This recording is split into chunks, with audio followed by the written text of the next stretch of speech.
Thank you so much, everyone, for the warm welcome. Really appreciate you guys. And it's just a joy for Michelle and I to be back here again. Before I forget, we'll be here next Saturday night doing some chanting. So if you kind of like what I talk about tonight, please come join us again. Cornell will be joining me again on flute, like he's done so many years. And yeah, we'll have a good time. It's really easy, and there's no expectation. You don't need to know anything. Just show up. So this is the first time I've kind of done this talk, but it's really from my heart, and I wanted to share it with you guys. And I came out of the house with some notes, and my wife just laughed and laughed at me. She's like, "There's no way you're going to read from these notes." I said, "Well, now I've got to do it because she said that." So just a little minute about me because I don't have much time, but you can tell I'm from Texas. Don't have a Indian accent or anything. I grew up in North Texas. My dad was a Pentecostal minister. My grandfather was a Pentecostal minister. And at about 6 years old, I just kind of started asking questions that they didn't have answers for. And I was like, well, there goes that. So I just set me on my own journey. So I sit before you tonight, somebody who just is really found myself in this really kind of empty space of the interfaith tradition of which you guys celebrate. As she said in the beautiful introduction, which seems a little cringy for me, but I had to send something in. I'm such a heart person. Does anybody identify themselves as a heart person? Good, good. We need heart people in this world. It's scary to be a heart person, isn't it? Do we have some mind people that are really heart people, but they don't want to admit it? Hey, I got Cornell and this gentleman. Thank you for being honest.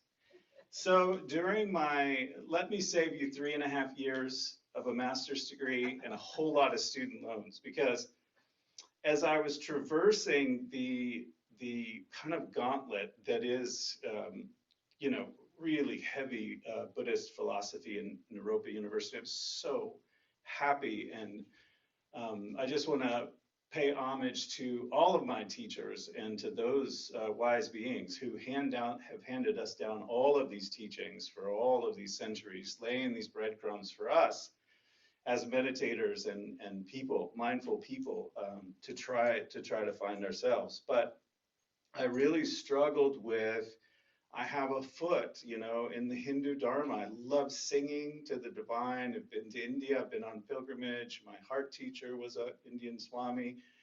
But I also have this great love for the wisdom and compassion of the Buddha. And so I really struggled for a long time with a foot in both of these paths. It was difficult. And then just being bombarded with Buddhist philosophy, it's a challenge. And I did navigate my way successfully. But of course, Chogyam Trungpa Rinpoche, who is the founder of Naropa University, he was from the Tantric tradition. He was from the Vajrayana tradition, and the specific school that his teachers, you've heard the term crazy wisdom. He coined that term, crazy wisdom. And what that meant, at least my limited understanding, is being able to rip everything apart to get to the truth. Like not allowing ourselves to have anything to grasp on. Spiritual materialism. Like if he saw my little get up here, he would just rip me apart. He's probably looking down from somewhere. I like it. This is authentically me.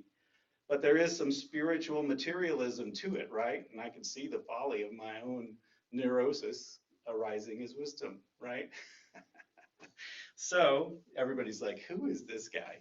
I'm completely honest with you. So as I'm traversing this really challenging philosophy, and I was like, man, I really feel dry. I really feel drying out in this, And then in one of our retreats, somebody found out it was a kirtan leader.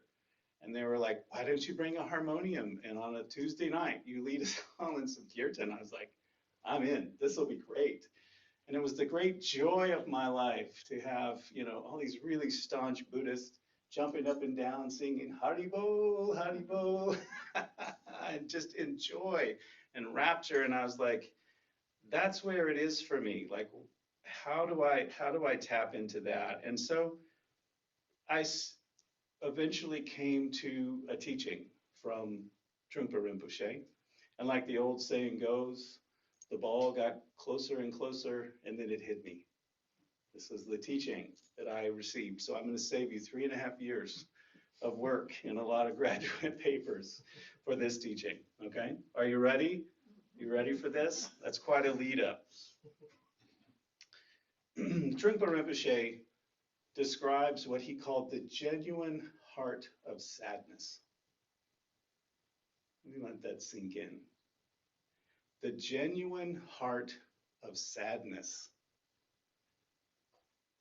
That sounds depressing, doesn't it? I invite you to close your eyes just for a minute or so. And if you feel comfortable, you can put your hand on your heart.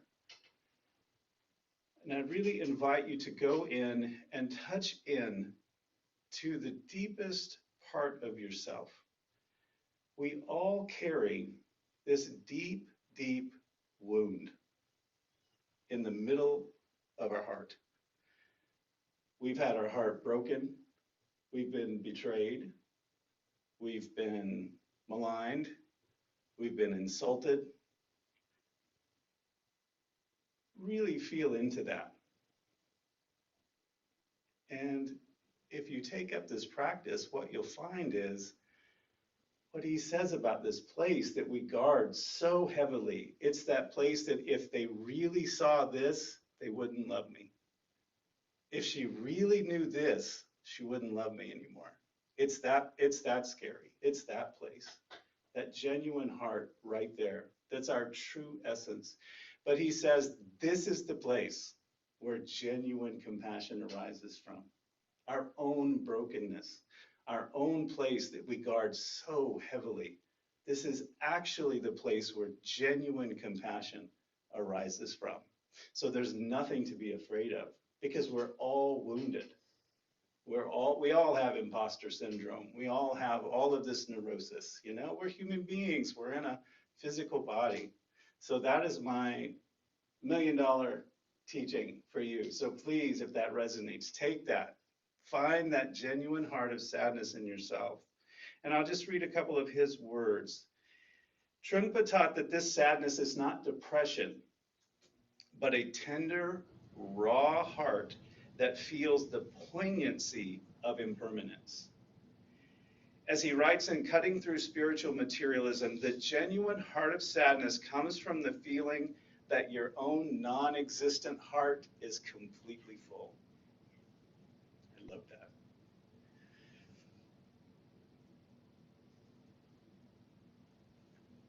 This is an opportunity also for you to gently allow your heart to soften into the bittersweet reality of this moment that we're all experiencing together. This moment is gone. That moment I just described is gone. That breath is gone. That the awareness is gone. We have to re-anchor it every moment. The basic point is to develop a correct attitude toward pain and pleasure. Let go of the constant holding on, knowing that that genuine heart is always there, always there. For the people who are brave enough to say they're heart people like me, human beings have a natural devotional aspect. We all do. We fall in love with people. We fall in love with ideals. We fall in love with spiritual practice. We fall in love with sports teams. Not so much if you're from Dallas anymore, but we fall in love with things. We naturally want to fall in love with a movie or something that just takes us away and we can just give our precious heart to an ideal or to something. So we're naturally devotional beings. And so this is an invitation back into that genuine heart of sadness. The word Bhakti, does anybody know what the word Bhakti means? Love and devotion. Love and devotion, that's absolutely right. So, yeah, bonus points. I don't have anything to give you, other than my genuine heart of sadness. So Bhakti, the Bhakti tradition, from the yoga tradition, from the Hindu tradition, they say that there are 4 paths of yoga, and one of them is Bhakti. And it's for the heart people. And so as Buddhists or Buddhist practitioners, or as Buddhist-leaning practitioners, all of that is covered, instead of projecting our love and devotion out into a creator deity or something, we can project that bhakti into our own genuine heart of sadness, that our own deep resonant station in our own heart, that brokenness that we're so afraid of. And we can turn our devotion in on itself, turn awareness in onto that really tender place, and feel our own devotional heart experience in itself. I once had a thought, I don't know if kids still look in microscopes at school. I assume they do. I'm pretty old at this point. But I just had the thought once that, if I was looking into a microscope, you guys know what that is, and you were looking at a bunch of single-cell organisms, on a thing. And they had little dots or bubbles to eat or something. And you had all of these little things are just fighting each other, to get food, to survive. But then you had one that was completely full and just started distributing his to other single-cell organisms. Like, that would send science on its nose. They would be like, what's wrong with that?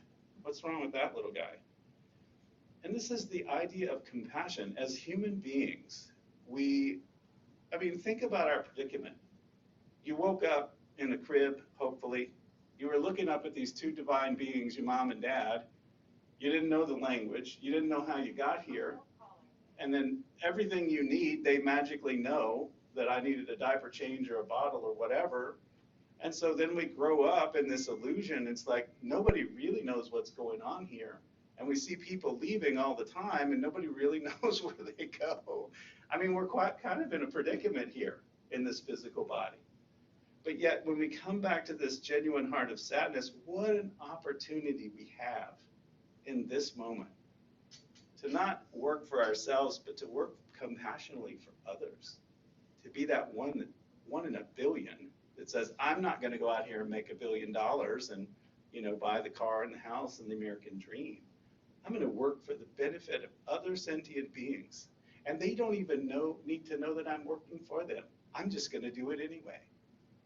And to take that a step further, the Bodhisattva ideal, that I am going to reincarnate as many times as it takes until all living beings are completely free. It's amazing. Like, what kind of a mad person would make such a declaration, But this kind of ideal can only come from this place.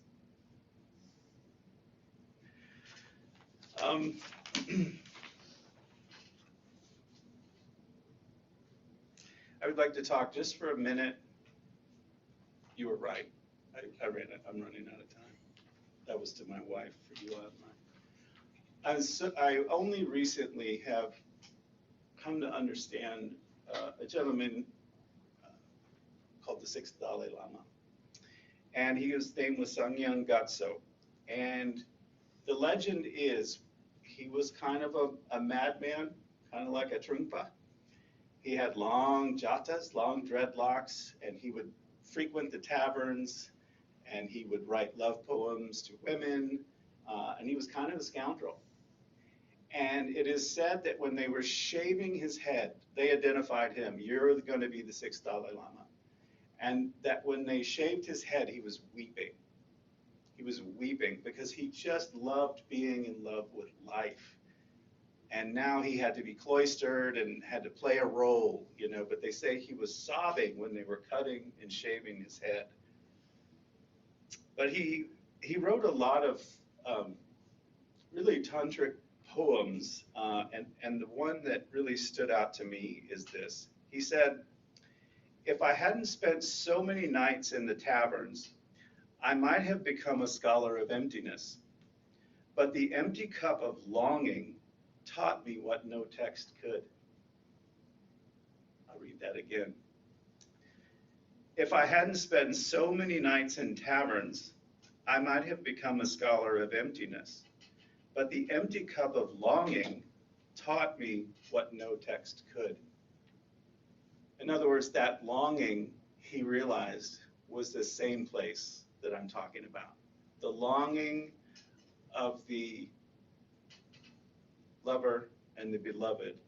But if from the Buddhist standpoint, that becomes, both of those things are united in this one moment. We are united in a non-dual way in our own heart. But so this longing can take us there as well.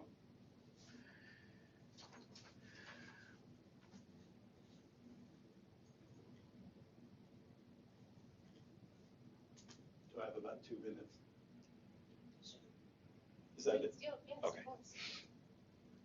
So, if you guys will play along, I would like to offer you, get comfortable, whatever, lay down, whatever you want to do. I want to invite you for a couple of minutes back into this tender heart of sadness, genuine heart of sadness, okay? And this is a preview for what it might look like next Saturday night. And I'm giving you another $1 million secret.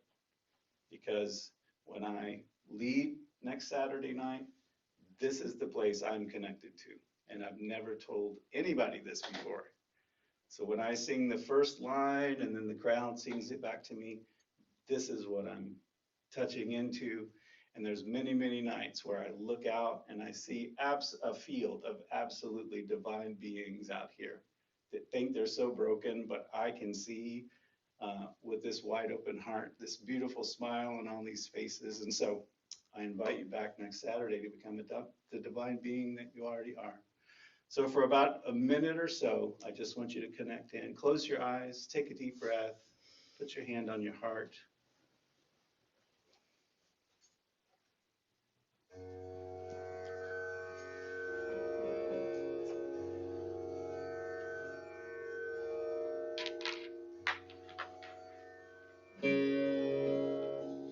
So I'm singing to you.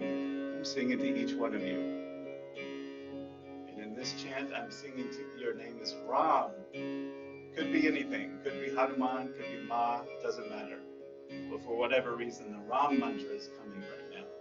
But I'm singing this to each one of you.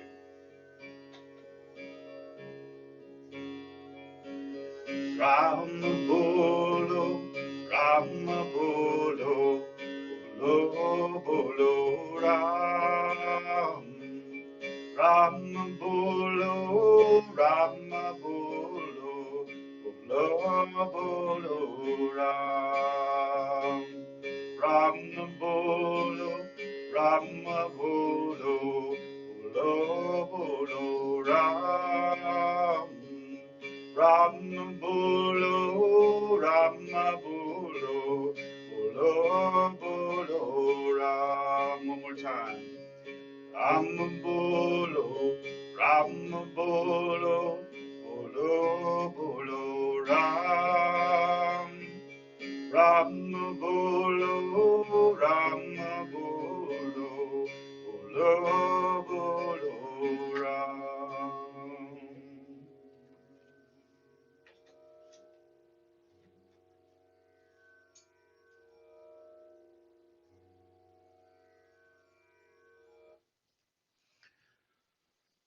So I invite you to cultivate this in your practice, cultivate this space, this genuine heart of sadness, this genuine heart of compassion.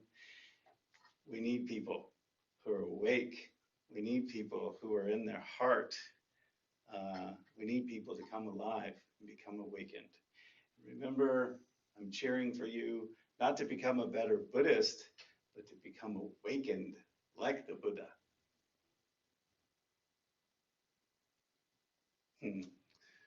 Thank you so much.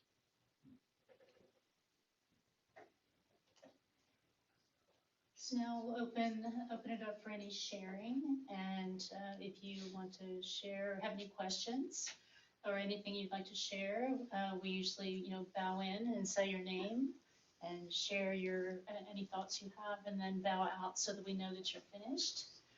And yeah, we welcome any comments.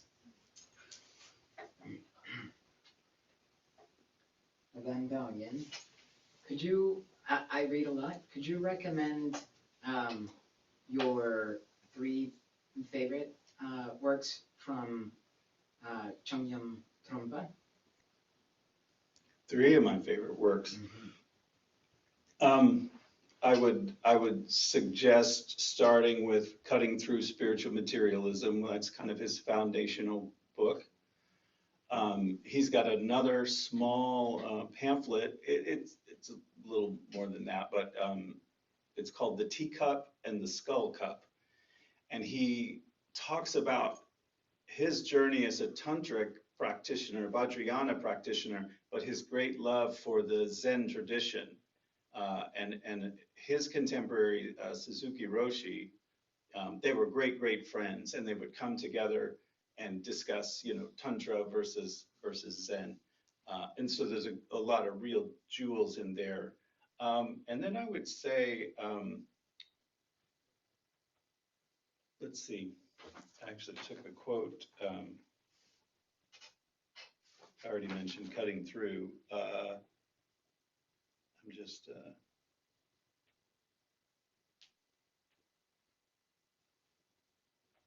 Shambhala. Shambhala and the Path of the Sacred Warrior. Those are 3 really of his most popular ones, but and it might take a little bit to get in there, because like a lot of, kind of out there teachers, he kind of has a languaging thing, but just take it easy on yourself, and like once you get a concept that really lands with you, just take it and make it possibly as an object of meditation rather than just reading it from cover to cover, is my suggestion, because it's pretty deep to get in there. But great question. I hope that's helpful for you. Yes, it is. Thank you. Yeah, of course.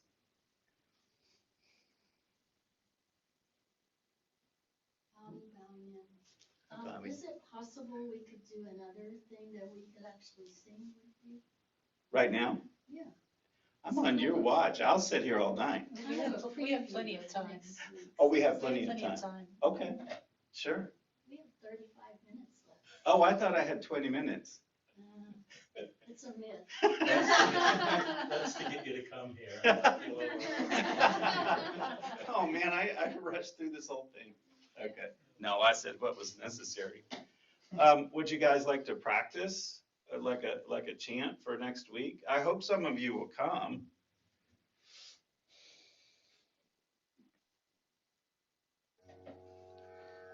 So we'll do it, instead of me singing to you, we'll do a little call and response. We'll get a little active. What do you want to sing, Michelle? Well, you have the dotar, so you choose what's best for the dotar. Okay.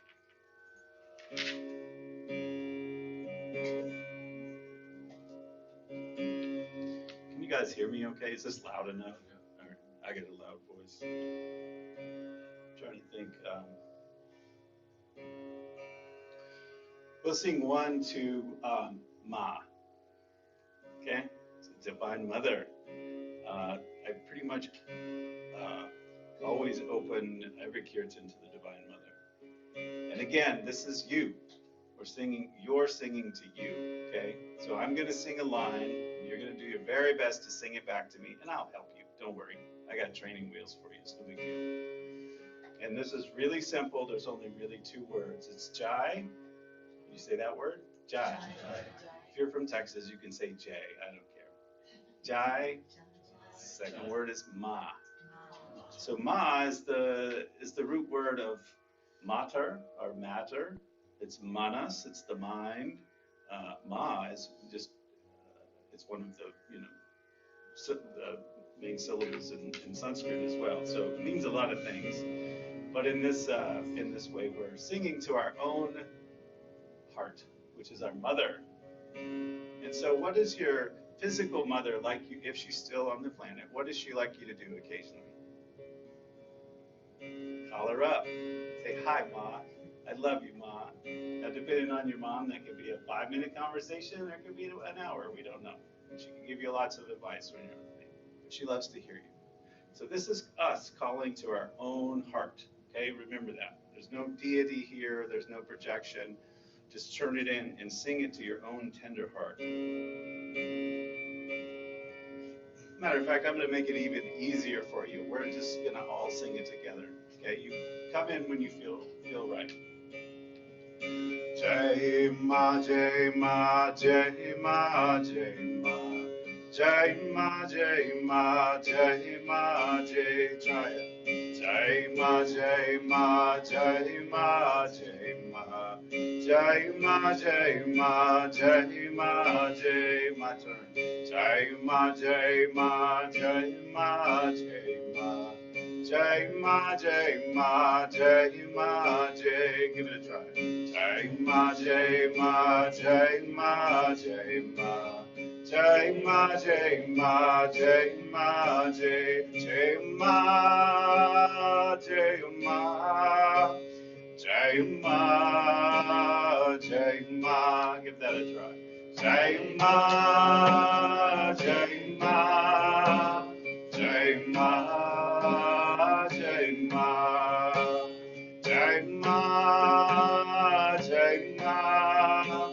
Jai Ma, Jai Ma. Give it a try. Jai Ma, Jai Ma. Jai Ma, Jai Ma.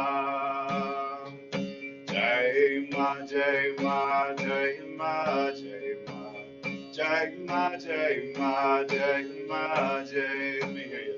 Jai Ma, Jai Ma, Jai Ma, Jai Ma. Jai Ma, Jai Ma, Jai Ma, Jai.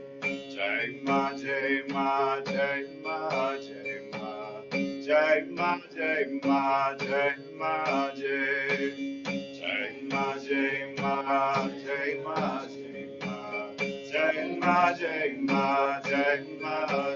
Jai Ma, Jai Ma. Jai Ma, Jai Ma. Jai Ma, Jai Ma.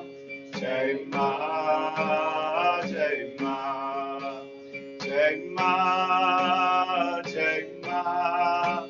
Jai Ma, Jai Ma. Ma, Jai Ma. Jai Ma, Jai Ma. Jai Ma, Jai Ma. Jai Ma, Jai Ma.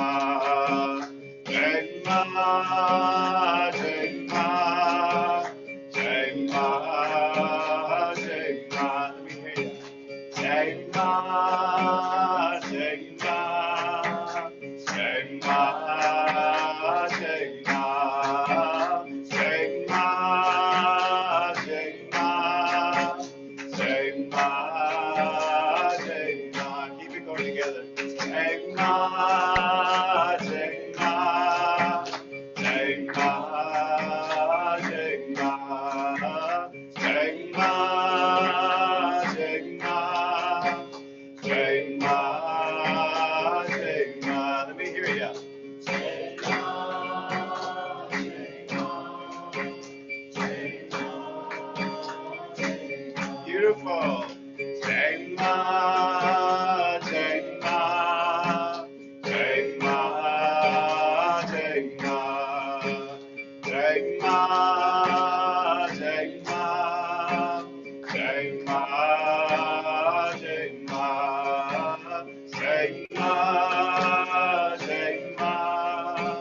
Jai Ma, Jai Ma. Keep it going.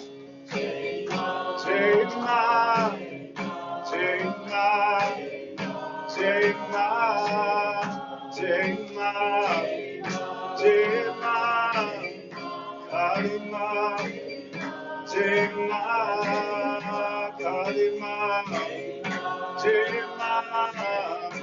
Jai Ma. Jai Ma. Jai Ma. Jai Ma. Jai Ma.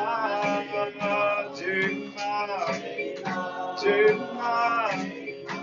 Jema, Jema, Jema, Jema, Jema, Jema, Jema, Jema.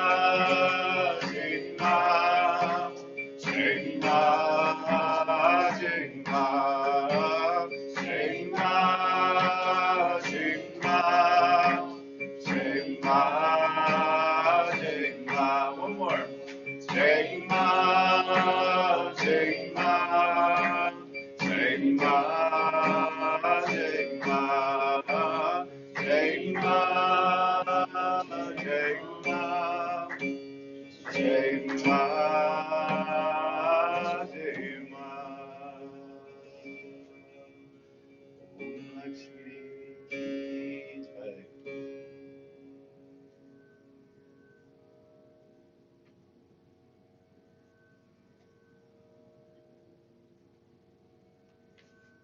Beautiful.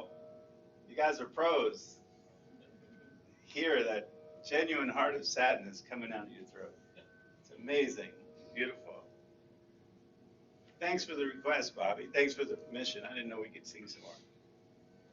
Trying to play within the rules. We don't have very many rules. Okay, good. My kind of people.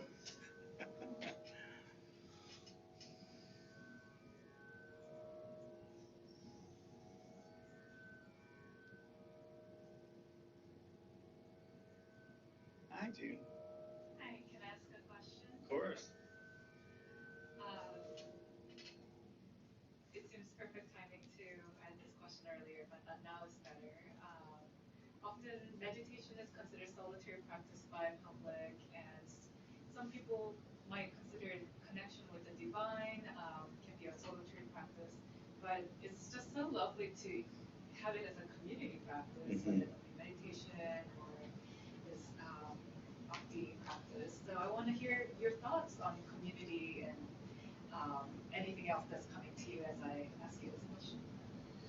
Yeah, so just so that I make sure I want to fully be present and answer. So you're asking about solitary practice versus community practice and what are the benefits?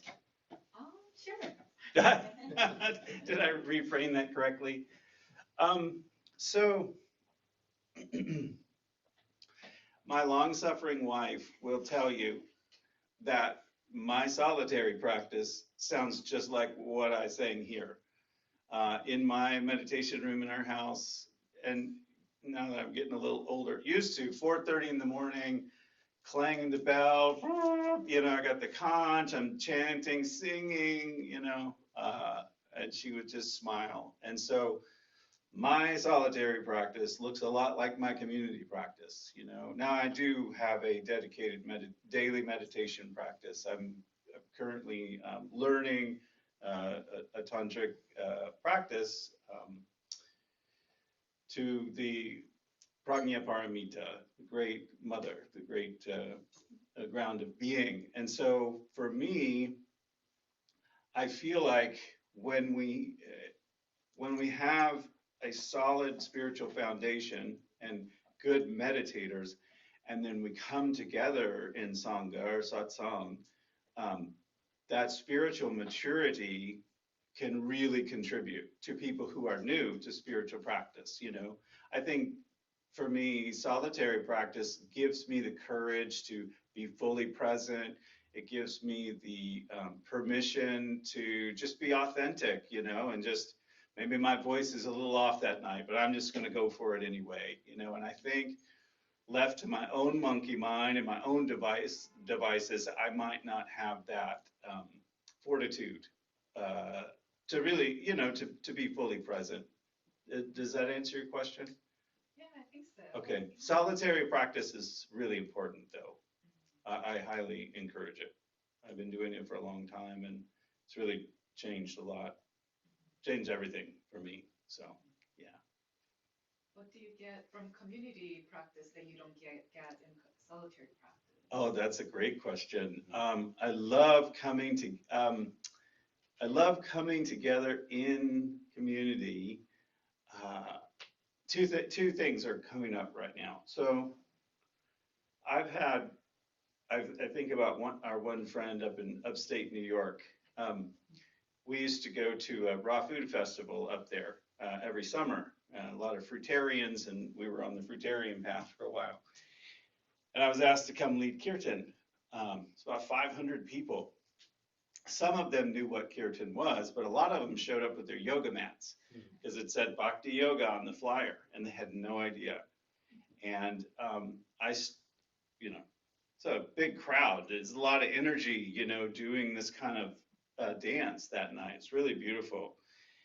And about 5 minutes in, a friend of ours leaned over to Michelle, and I could hear him. He was right in front of me. This whole crowd is singing Jai Ma, and he screams to her, I don't know what's happening to me, and tears are just streaming down his face. Like he had that heart opening that could have only happened in community, you know?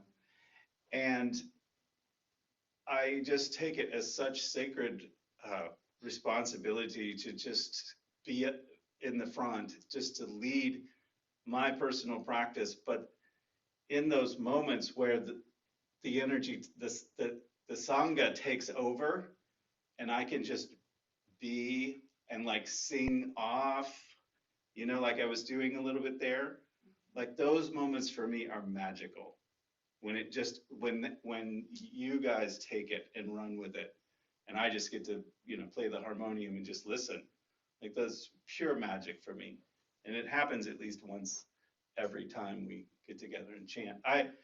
The second thing that's coming up for me is in our graduation in May, I need to get her name so I can reference it. We had our undergrad valedictorian, just this amazing young woman who just gave this rousing speech that was just jaw-dropping. And of the many things she said, the one that I took with me, and I'm paraphrasing, she probably said it better, but essentially one of her phrases was, in a time like this that we're living in, where we are being forcibly divided along every line you can think of, with this spirit of, I mean, it's not even a spirit, it's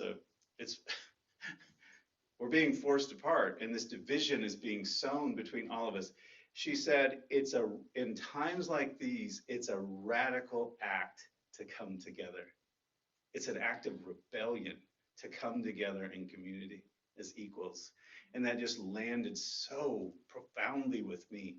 And so this is a little way that I can bring people who may have never met or certainly never chanted, and I don't know what I'm doing. And I see all the pretender voices go through everybody's face because I did the same thing. But this is just one little thing I can do to bring people together who just desperate. We need each other. Can't do this by ourselves. We never could. You know, we need satsang. We need sangha. And another little secret, since you guys came early, is working with Cornell and Bobby and June to get this together. It's called Satsang with Rudrananda. Sat means truth or wise, and Sangha is the community, right? The satsang is you. It's not me. I'm coming to sit in the community of the wise. It's not me. I get to come sit with you wise people, you know, and that's how I really feel. It's a long way around, but I hope that was a good answer. Yes, sir. First of all, I want to thank you for being here today. The bit about, excuse me, the bit about the genuine heart of sadness did hit me pretty hard. My question is, so I've been practicing Bhakti for a couple of years now. I got really into it through Krishna Das. Yeah. So normally when I practice, I'm practicing just things that I've heard before, recordings that I like. Do you have a process, or like I'm assuming your chants and your songs are, I mean, you come up with them, right, like most other people do. Mm-hmm. What I'm wondering is there a process involved at all, or is it mostly just in the moment from the heart? Great question. So I was handed a CD in 2006. I had never heard of Kirtan. I had never heard of Bhakti, none of it. And a woman, a friend of mine, gave me a CD, and she goes, "I think you're gonna like this music." So I took it home, and it was by another American, a Westerner, who goes by the name Bhagavan Das. And he's the one that took Ram Das to meet his guru Maharaji. Okay, and he's actually the one who coined the phrase "be here now," but he didn't get credit for it. So yeah, so Bhagavan Das, it was. I'm a storyteller. I just can't. I'm fighting it. I can't. Please. I can't. I mean, I'm from Texas. We're all storytellers. I threw on the CD. I had a lot of religious trauma in my childhood from Pentecostal tradition, and I was sweeping my shop. I used to live in Denton, and this weird music's playing, and the guy had a comforting voice that I kind of resonated. He was saying a bunch of words I'd never heard before, and this particular album was actually remixed by Mike D of the Beastie Boys. So there was a lot of all this, and I was like, I don't know what this is, but I mean, it's cool, it's groovy. I mean, whatever.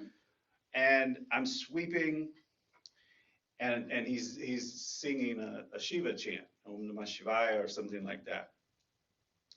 And not much is happening other than I'm just interested in it. And all of a sudden, the kind of the beat and all this thing just stops, and this big booming voice starts singing Om Namah Shivaya, Om Namah Shivaya, Om Namah Shivaya, Shivaya Om Namaha. And in that moment, it hit me. I was back in that Pentecostal church, in that environment, in that Bhakti energy, and everything that I had pushed away for decades, that's not me, that's not right, that's all the knots just came flooding back. And I was right there in that full gospel church, with the people just with their hearts open, singing to what they know to be the divine. And so in that moment was such a lightning bolt for me and such a healing. And I knew I had to do this, whatever this was. And so like everything new, I mean, I eventually got a little dotar, it was a bunch different than this. And I was like a little child trying to learn these mantras, Sri Ram, Jai Ram, Jai Jai, and I just repeated them over and over and over again. And it just was such a heart practice for me. And I thought maybe other people would like to do this too, because nobody was doing it in Dallas back then. This is 2007, 2008. And so at the Kundalini Yoga Ashram in Denton, that's where I lived, and I asked them there if I could start just a monthly chanting thing, or actually just once, and I think 2 people showed up, and I sang mostly Bhagavan Das songs. I mean, I didn't know any songs, and then slowly people started coming, and then, yeah, it's just like learning an instrument. Eventually, I felt the real call, from the universe to buy a harmonium, and I got it, and I unboxed it, and it had a bunch of, I don't know if you guys have a harmonium here, they have a Shruti box, but it's a keyboard, but it's billows blown, and it's kind of it sounds like a harmonica, and you got a bunch of buttons and stops, and I had no idea, and I'm like, all right, universe, here I am. I answered the call. I got this harmonium. I had piano lessons when I was in 4th grade, literally. And I sat down. I figured out how it kind of made noise. I found a C chord, and I just started singing. And the Jai Ma song we just sang was it's the first, I just started playing it. And so it's like anything, once you get in that groove, and if it speaks to you, now you don't even have to buy CDs. You just get on Spotify and just sing and chant and cry and wail and feel it, because most people outside of these walls are so numb Everybody's numb. We're just inundated with bad news and social media and But if you can just shut that off and connect in again with this genuine heart of sadness and sing to it, sing to yourself. You're not singing outside of yourself. And that took me many years to understand. It's your own self. So, if this practice speaks to you, I just say go all in, because it won't steer you wrong.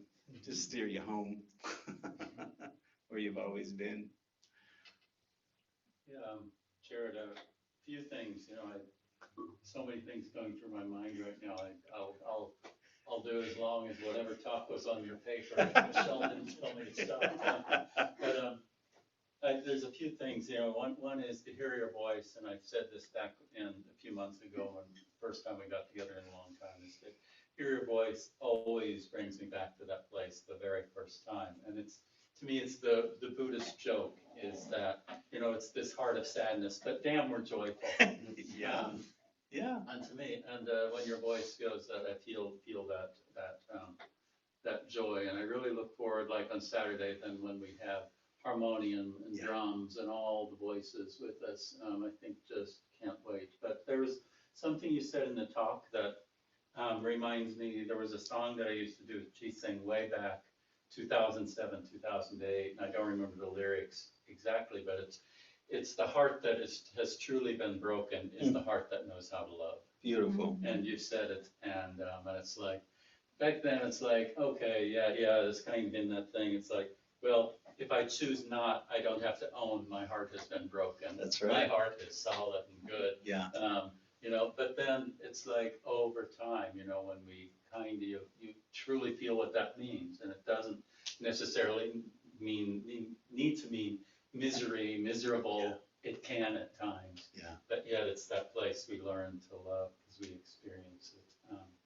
Anyway, I had several other things that were going through my head, but it's not really a question per se, but it was just that joy that comes from, June hit upon it. And this is what it was that, we have our sitting practice, which is quiet, but those of us who are so tuned into music and other things is that, boy, our practice, it can be so loud too.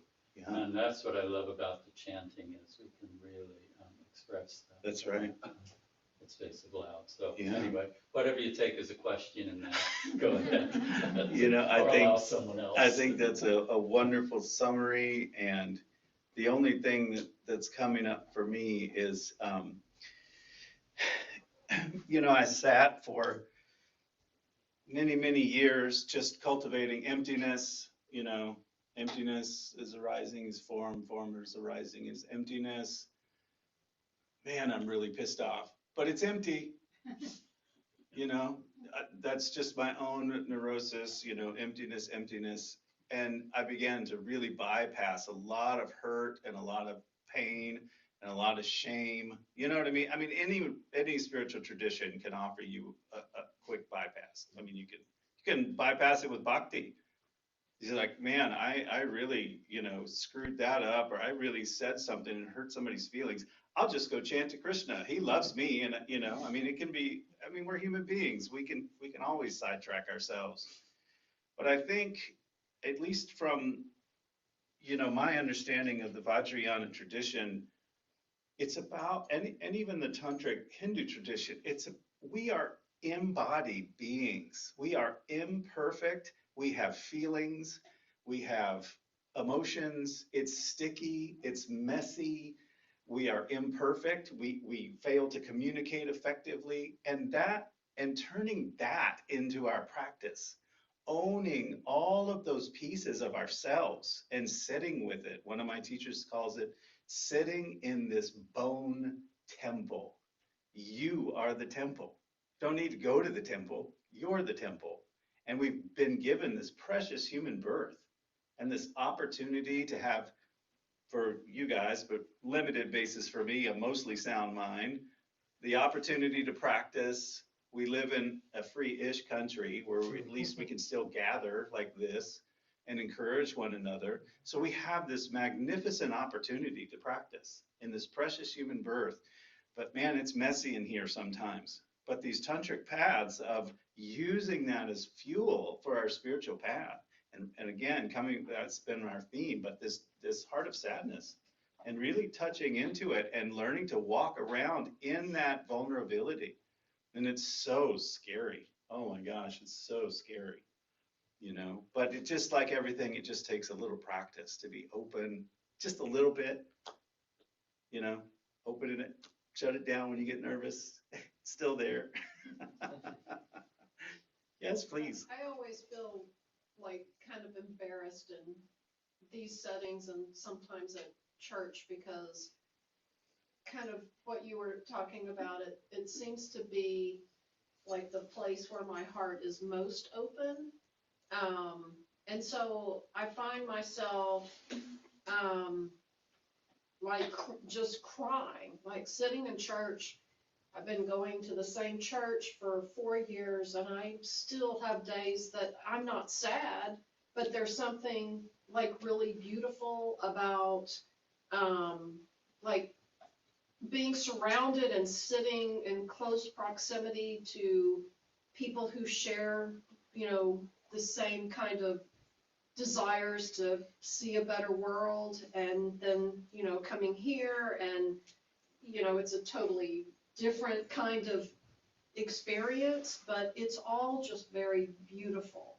And I find myself just like, I don't remember what the thing about putting, like, I immediately started crying. And I'm not sad, but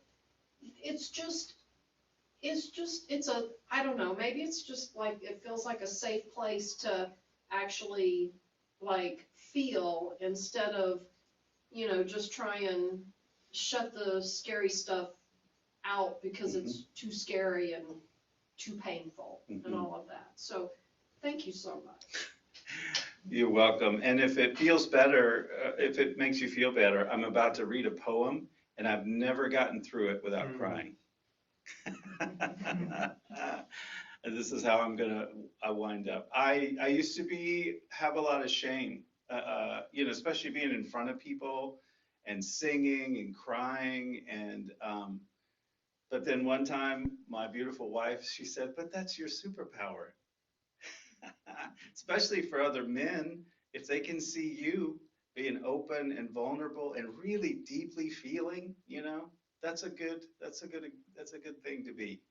And so ever since she told me that, I was like, hey, maybe that is my super. I was always looking for it. I was hoping I could fly, but maybe that's my superpower. So go into that. Don't lock that away. The world will try to make you lock that away because it's too scary, you know. But that deep heart, that's what we're talking about. That genuine heart, that real devotion, you know, to the one thing, doesn't matter what it is, you know. I've said a few names here tonight. Be devoted to yourself, your own struggling heart, you know. You could be out, I mean, anytime I'm invited to a satsang or a sangha like this, I'm always so moved. Like, you got to realize you guys are like the 0.0001 in the world. Everybody is pursuing love and money and sex and all the things and material, you know, wealth and all the material things. And you're coming together on a Sunday night to ring bells and chant, and, you know, it's all a little weird and we're going to walk in circles, you know what I mean? But it has value. I mean, I'm saying that you guys are really the less than 1%, and you really should acknowledge that in yourself. I mean, you're really special and you're making a difference in your individual practice and group practice. Like, you are the light bringers in this world, and don't ever doubt that, because I don't know where we would be without you, each one of you. Do you want to go ahead and share your poem? Yes, you just want to see me cry. Now it's kind of a dare. So this poem is by Rumi. This is a Rumi poem. And this summarizes for me that call, that real, genuine heart, okay?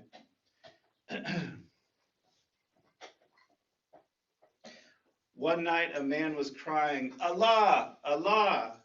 His lips grew sweet with the praising, until a cynic said, so, I have heard you calling out, but have you ever heard a response?